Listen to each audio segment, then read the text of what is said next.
बोलो एकादशी मैया की जय हो। युधिष्ठिर बोले, हे भगवान, अब आप कृपा पूर्वक अश्विन मास की कृष्ण पक्ष की एकादशी की कथा को कहिए।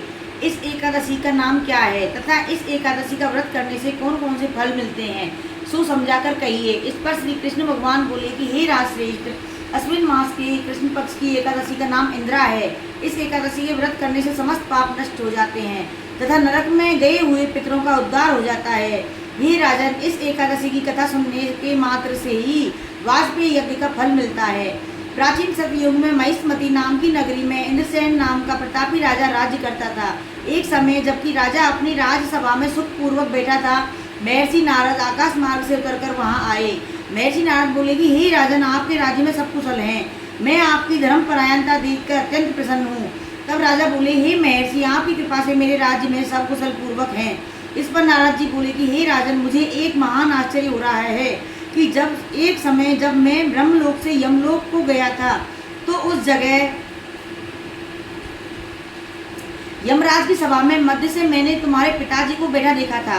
तुम्हारे पिता महान ज्ञानी, दानी तथा धर्मात्मा थे। वह एकादशी के व्रत बिगड़ जाने से यमलोक को गए हैं। तुम्हारे पिता ने मुझसे तुम्हारे लिए एक समाचार भेजा है। यदि मेरा पुत्र इंद्रसेन अश्विन मास के कृष्ण पक्ष की एकादशी इंदिरा एकादशी का व्रत करे और उस व्रत का फल मुझे दे दे तो मेरी मुक्ति हो जाए। इस लोक से छुटकारा, मैं स्वर्ग लोक में वास करूंगा।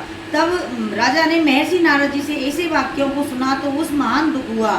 इंदिरा एकादशी के व्रत की विधि पूछने लगा, हे नारद, आप मुझे इस एकादशी के व्रत की विधि बतलाइए। इस पर नारद जी बोले कि हे राजन, अश्विन मास की कृष्ण पक्ष की दशमी के दिन प्रातः काल श्रद्धा सहित स्नान करना चाहिए।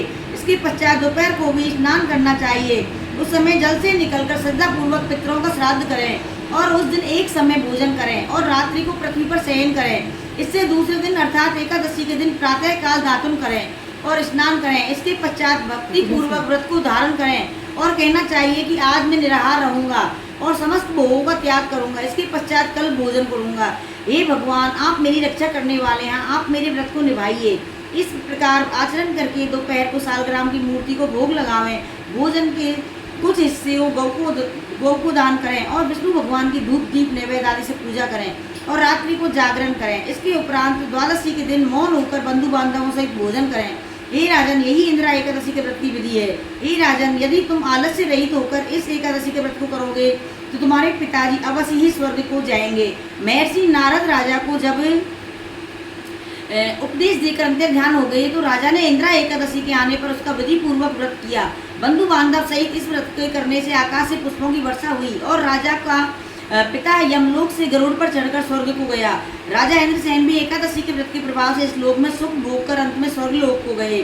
श्री कृष्ण भगवान कहने लगे कि हे धर्मराज युधिष्ठिर, मैंने तुम्हारे सामने इंदिरा एकादशी का महात्म वर्णन किया है। इस कथा को पढ़ने व सुनने मात्र से ही समस्त पाप नष्ट हो जाते हैं और अंत में स्वर्ग लोक में जाकर वास करते हैं। जय हो एकादशी मैया की जय हो।